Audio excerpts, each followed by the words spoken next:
Hi, I'm Dennis with the Garage Engineer, and I wanted to show you a tool that's very underutilized in the woodworking shop. It really only has one purpose, but what it does very well, and it's very cheap, and it makes your project look so much more professional and clean looking.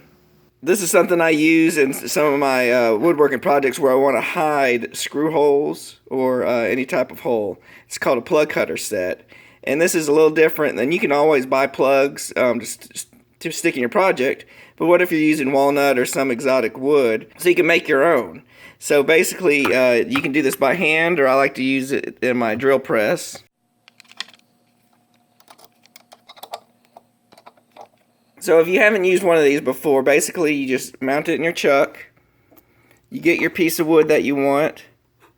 When you turn on your drill press, you just plunge down, and what it does, so you plunge down. That's the one I've already made, and then you take it to your bandsaw, you slice the back of it, and it releases these plugs right here.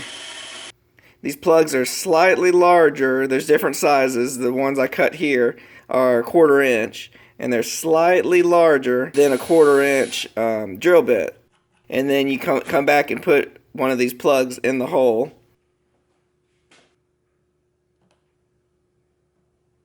With a little bit of glue, tap it down, and then sand it or cut the end depending on how long it is.